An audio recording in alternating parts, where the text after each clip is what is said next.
I did a bit of research on your channel, and you have a video where you're actually at a meetup with him, and you're doing like a little rap battle in front Oh of him. shit! So Oh wow! Oh yeah, I tell forgot us, about yeah, that. tell us a little bit. How did that come about?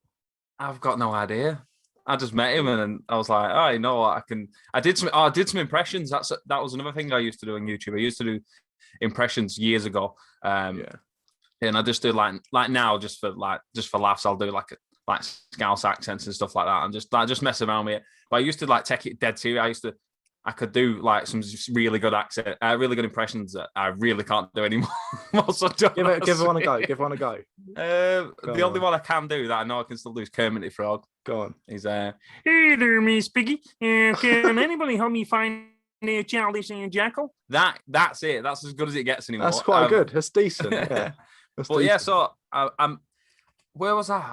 I'd finished work. I used to work in Manchester. I lived in Preston, worked in Manchester, and I was leaving work and I just seen a tweet out saying, "Oh, Manchester meetup," and it was when he was going around the UK doing like all the meetups, and the Yeah, last one was in Manchester, and I was just leaving work, and it was either I had to go home, which is like an hour down the road, or it was a tram into Manchester City Centre, and then however long we were there for. So I just jumped on the tram, City Centre, waited about an hour. He turned up, met him, did a few impressions, got a bit of a laugh, and then some guy was beatboxing, and he was like, "Can you rap with the Kermit the Frog impression?" I was like, I don't know. I was like, "I'll try if you want," and that's where it come from. It was just that random as hell. But I thought, whilst I was there, I'll leave a little bit of an impression on him. So if I ever come across him again, which I have done multiple times, by the way, yeah. straight away, every time I see him now, he recognises me. And he doesn't recognize. I met him in Trafford Centre and I walked past him and I just said his name. And he was like, "Oh," he was like, "I know you." And before I even said it, he was like, "You come to the Manchester meetup doing the impressions." And I was like, "That's what I wanted." Yeah. So yeah, it was just to leave an impression, really. It wasn't anything Yeah, I serious. saw him. He was recording. Did you make it into like a vlog or anything? Did you see or not? 'Cause I saw him like I don't recording it. know. You don't know, no. I 'Cause don't know. I didn't look for it. yeah, No, I tried looking, but obviously it was probably 8 years it's a ago now, while wasn't it? ago. So, It is a while ago. Yeah. how many times have you bumped into him then? That must be lucky. Yeah, Bumped into him twice. So the first time I met him was at Insomnia. yeah, I went to Insomnia. It was meant to be there, and after about 3 hours, it was a no-show, and I was like, "Oh, I'm just gonna go and buy some." I bought that. That's where I bought that poster, and there's a yeah. poster just outside the other wall, and I was like, "I'm just gonna go and buy a poster." I don't think he's turning up, so I'm just gonna go buy one and leave. And literally, as I got to the front, he appeared from the back, and I was like, Mm. since he was here, I got him to sign my poster. Just had a quick chat with him, and then the Manchester meetup, I specifically went there to meet him. I bumped into him in the Trafford Centre.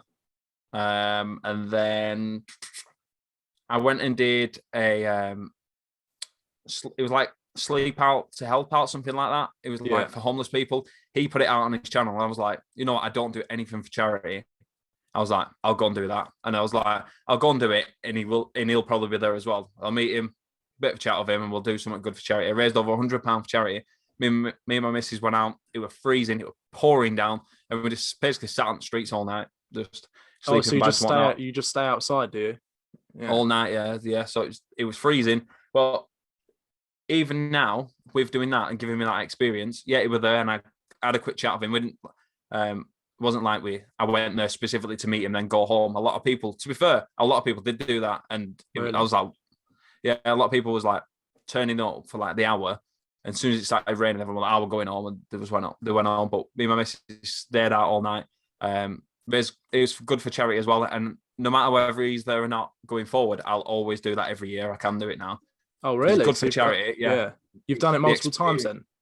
I've done it the once, and then we got put in the lockdown when I wanted to do it again. Oh, yeah. I'm hoping this year I can go and do it. So this technically would have been the third time it's coming to do it. My missus is not keen, but at 100% I'll go out and do it. Is she staying at home then? She's not coming with you next time, no? Or are you going to make her go? She says she's not coming, but then it'll come to it, and she'll be like, "Oh, I'll come now." And then 3 hours in, she'll be like, "Why have I done this? Why have I done this?" But just get a guilt trip her, and then once she's there, she doesn't have a choice, does she? So that's the one. Yeah. If I drive, she can't go home. Yeah. So, but it's good as well. So I know I'm going off on a bit of a tangent, but it's good. No, carry on. Yeah. It like it humbles you as well. You think like every night I get into a big warm double bed. If I want to turn the heat on, I'll turn the heat on. If I'm too hot, I'll just open the window. If I want to go and get a drink, get it. Like everything is literally, I can just reach everything I want. Yeah. But some people just don't have a choice. If it's pissing it down that night, it's tough. They're getting wet. If it's boiling and they've no drink, it's tough. They're dehydrating, or you're gonna go and drink out of a fountain. So it just gives you that realization that, like, be grateful for what you've got as well. Like some people work at Mackey's and they're like, oh well, I only get paid like £7.50 an hour. But at the end of the month, you still come out with more money than someone sat on the street. And someone sat on the street might not physically be able to get a job, not because they're lazy or they're on drugs.